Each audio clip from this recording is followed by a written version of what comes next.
Everyone welcome back to my new vlog. I hope कि आप लोग ठीक हो गए। गुड मॉर्निंग, जय श्री कृष्ण। એની સાથે સવારના વાગી ગયા છે 11 અને અમે લોકો ગામડેથી આવી ગયા છીએ સુરત ને આજે 11 એટલે વાગી ગયા છે કે ભાઈ ગામડેથી કાલે અમે પહોંચી ગયા હતા 9 વાગે કા 8:30 પછી અમે લોકો જમવા ગયા હતા જમીન આવીને પછી 11 વાગે સૂઈ ગયા હતા અને બહુ થાકી ગયા હતા કારણ કે કાલ નીકળ્યા હતા આપણે 10 વાગ્યાના તો એવું બધું ચૂતું એટલે હોઈ ગયા હતા ને પછી તમને ઘરે આવીને કંઈ બતાવ્યું નહીં અને અત્યાર લગીમાં ગામડાના બ્લોગ કેટલા લોકોએ હજી નથી જોયા તો ન જોયા હોય તો જોઈ આવજો। ગામડે બહુ જ મજા કરી હતી। વાના રસમ, ફુલેકું, રાંદલ ને બધા મૂકેલા છે તો જેણે જેણે ન જોયા હોય તે જોઈ આવજો ને હજી લગીમાં આ વિડીયોમાં કોઈ કોમેન્ટ નથી કરી તો કોમેન્ટ કરો કે હવે તમને પાછા હિન્દીમાં જોવા છે કે ગુજરાતીમાં જોવા છે। તો આપણે જો ગુજરાતીમાં જોવા હશે તો હવેથી ગુજરાતીમાં જ રાખીશું અને ચાલો હવે તમને બધાને મળાવું અને ગામડાની એક વાત તો મને બહુ ગમી પણ એ હવે તમને પચી ગઈ। તો જો આ બાજુ આપણે રસોડામાં આવી ગયા છીએ અને આ બાજુ જો ગામડે જેટલા કપડાં લઈ ગયા હતા ને એ બધા અમે ધોયા જ નથી। અમે આ 2 ડોલ તો હજી ધોઈ નાખ્યા ને આ હજી એટલો થપ્પો પડ્યો છે તો આજે એવું થવાનું છે કે આજે બધા કપડાં ધોવાના છે ને ઘરનું થોડુંક સાફ સફાઈ થવાની છે કારણ કે 6 દિવસથી ઘર બંધ હતું એટલે એની સાફ સફાઈ કરવી જોઈએ અને કપડાય ધોવા જોઈએ। મમ્મી એમ કહે છે કે 2 ડોલ તો હજી મેં ધોઈ નાખ્યા અને અડધા કપડાં અમે ગામડે જ ધોઈને આવ્યા હતા જે અમારે પહેરવાના હોય તે અમે ધોઈને ગામડે પહેરતા હતા અને હજી બેગ વીખવાનો ટાઈમ નથી ને આ બાજુ જોવો હવે મમ્મી ને સોનલ બે બેહી ગયા છે બપોરની રસોઈ બનાવવા માટે। તો જોવો તો મમ્મી શું બનાવો છો? ગુડ મોર્નિંગ, જય શ્રી કૃષ્ણ। શું બનાવો છો? બટાકાનું શાક, વઘારેલી ખીચડી ને રોટલા ને રોટલી ને એવું એમાં એવું છે બાજુમાં એક દાદા પાસા થયા છે એટલે ત્યાં બધું લઈને જવાનું છે। તો અમારા બાજુમાં જે દાદા રહી છે ને સવારે જ પાસા થયા છે એટલે બધું અહીંથી બનાવીને લઈ જવાનું એવું કેમ હોય મમ્મી? પહેલેથી આલ્યું આવે ને ઘેરે એક ટક સુલો ન જ એક બે લઈ જવું તો બાજુમાં લઈ જાઉં છું ને આ બાજુ સોનલે બેસી ગઈ છે રસોઈ બનાવવા। તો ગુડ મોર્નિંગ, જય શ્રી કૃષ્ણ। થાક બાક ઉતરી ગયો કે નહીં? નહીં ઉતરે? હા હવે પાછો આ લોકોને જોવો કેવું ગાડીનો થાક લાગ્યો હોય, લગ્નનો થાક લાગ્યો હોય હજી અમે તો વેલા ઉઠ્યા હતા હજી અમને થાક ઉતરતા 1-2 દી લાગી જાય કારણ કે લગ્ન પાછા 25 તારીખથી 3 તારીખ લગીને બધે લગ્ન ચાલુ થઈ જાય તો એવું બધું છે। અને ગામડે એવું હતું કે કૂવામાં બહુ ટાઈમ ઓછો મળતો કારણ કે ત્યાં ગરમ પાણી કરીને સવારમાં 6 વાગે તો ઉઠવાનું હોય। મમ્મીની તો 4 વાગ્યાને ઉઠીને નાઈ લેતા છે નહીં? હા તો 5-5:30 ને પછી રાતે પાછા 12-1 વાગ્યા લગી બધા વાતું કરીને સૂતા હોય એટલે થાક તો લાગવાનો જ છે। અને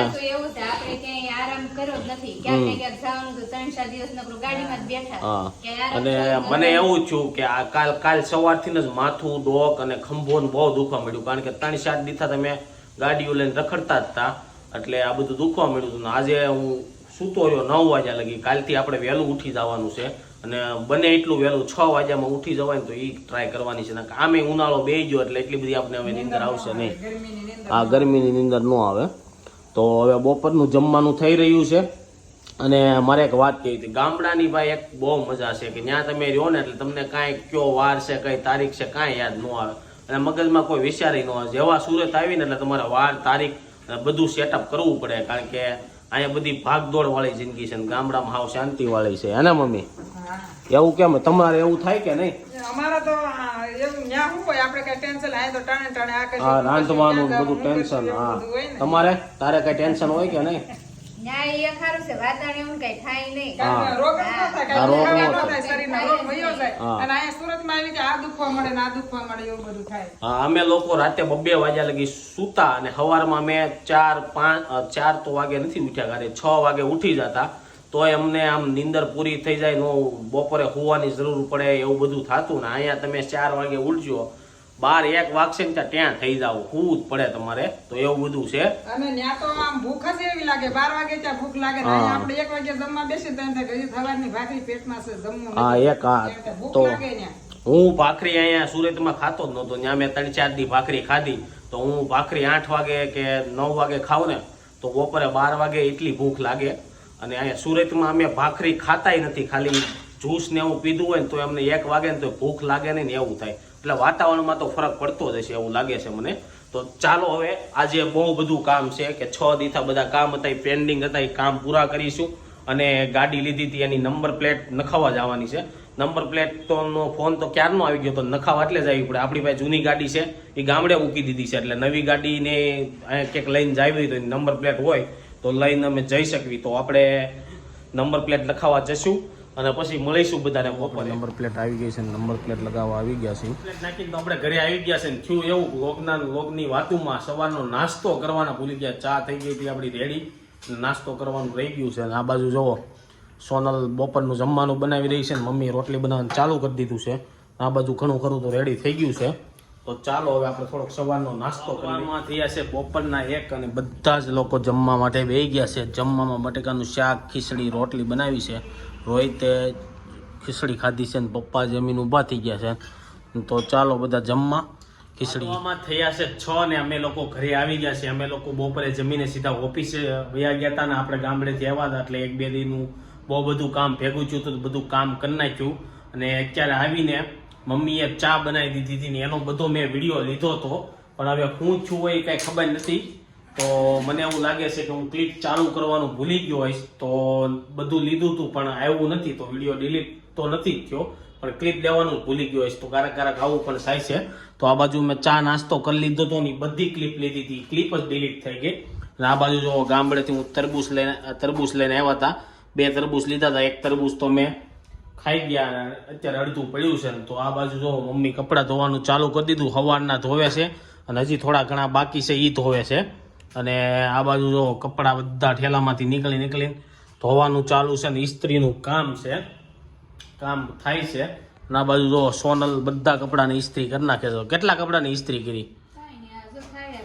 થાયા રાખે છે. આ બધા બાકી છે કારણ કે અઠવાડિયા થાય ઇસ્ત્રી નથી કરી એક કોઈ કપડાને. એટલે આપણે ગામડે ઇસ્ત્રી નથી, ઇસ્ત્રી હશે ત્યાં નથી મળે. આમ અમે ઘરે નહોતા રહ્યા એટલે ઇસ્ત્રી કરવાનો ટાઈમ નથી મળ્યો. જો એટલા બધા કપડાની ઇસ્ત્રી કરવાની છે. 5 દી જેટલી મોજ કરી હોય ને એનું પછી કામ કરવાનું હોય એવું થાય. હા મોજ સારી, સુખ દુઃખ આવે. જો આ સામો દાખલો છે કે 6 દી આમ રેખડા હોય ને કાંઈ કામ ન કર્યું હોય એટલે સુખ હોય ને ઘરે આવીને એટલે ખેલા બેલા ખાલી કરવાના ને કપડા બપડા ધોવાના. તો એવું બધું ચાલી રહ્યું છે. શું કેવું મમ્મી તમારું? હા મમ્મી ને તો બહુ મજા આવી ગઈ ત્યાં તો લગ્નમાં, કારણ કે હા ત્યાં તો કઈ કરવું પડે નહીં ને. હાસું છે, જો મને ઓટકાર આવતા હતા ને અત્યારે ચાલુ થઈ ગયા ત્યાં કાંઈ એટલે કાંઈ થતું નહોતું ગામડે. તો ગામડાની તો મોજ જ અલગ છે. બધા લોકોને ગામડે મજા જ આવતી હોય. સમય અનુસાર બધા લોકો સિટીમાં વસી ગયા છે. તો ચાલો હવે થોડું બધું કામ હશે કરીશું અને પછી તમને પાછા સાંજે મળીશું. અને હજી આપણે જે ગામડેથી આવવાની વ્લોગ એ રાખવાના બાકી છે. 2-3 વ્લોગ બાકી છે. તો આગળના વ્લોગ તમે ન જોયા હોય, લગ્નના, ફુલેકાના, જાનના અને રાંદલના બધા વ્લોગ આવવાના છે. હજુ સુધી તમે વ્લોગ ન જોયા હોય તો જોઈ આવજો.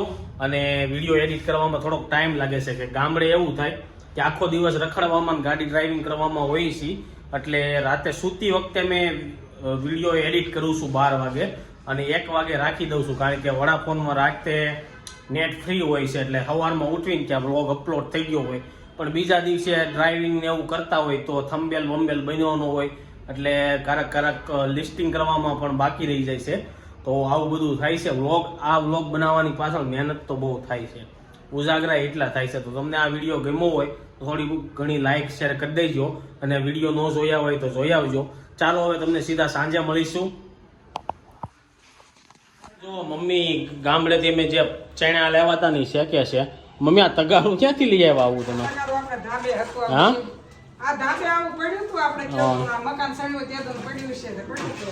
તો મમ્મીએ જો આજ તપેલાનો ઉપયોગ કરી લીધો ને ગામડેથી જે શેણા લાવ્યા હતા ને એ શેકે છે. ને શેણા આસુ તળ્યું હોય એટલે જલ્દી શેકાય ને. ઓલા શેણા વાળા પાસે કાણા વાળું હોય મમ્મી. એવું એક આપણે લઈ લેવાય. અમારા કોઈ શેણા એટલા બધા ખાતા નથી. આ ગામડેથી લઈને આવ્યા ને હા બધા ખાય છે. ફોલવા પડે એટલે કોઈ ખાતું નથી. ઘણા લોકો હાથ કાળા થાય ને એટલે નથી ખાતું. તો આ પોપટા બહુ મીઠા છે. આ બાજુ જો કાસા પોપટા ઉલાળવામાં આવે છે. કેમ કાસા ખાશો? શેકાય છે પોપટા. હા કાસાનો સ્વાદ લેવાય. હું પેલા છે ને કાચા જ ખાતો, હવે હું શેકેલાય નથી ખાતો એવું છે. તો ચાલો હવે રાતના જમવાની તૈયારી થવાની ચાલુ થઈ જાય તો હમણાં. ગમે એવું હોય કે હું તો કાંઈ ખાતો નથી, હું તો કાંઈ ખાતો નથી, હવાથી જ રહેતો લાગશે એવું એવું નથી, આપણે ખાવાનું અલગ હોય ને મમ્મી, તરબૂચ ને ચા ને પરવાહી. આ પરહવાઈ ચણા ક્યાં મેં ખાધા વળી કર. પેલા કાચા પોપટા લાવતા ખબર છે હું કેટલા ખાતો, પેલા જેટલું હવે ખાઈ નથી શકતા બોલો, ખાતો ને વધે એટલે શેકતા. શેકતા.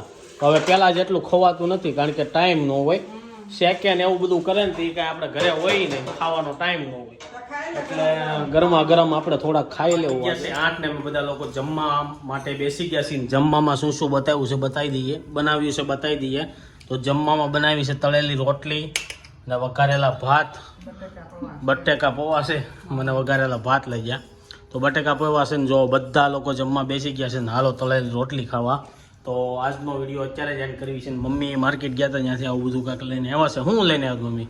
શાક લાવીને ધાણા લાવી. શાક ને ધાણા લઈને આવ્યા છે. ધાણા હમણાં કરવાનું બાકી છે. એવું છે.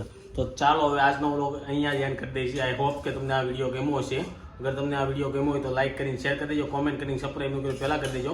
કાલે મળીશું 8 વાગે પાછા એક નવા વ્લોગ સાથે. ત્યાં સુધી આ વ્લોગ એન્જોય કરો. બાય.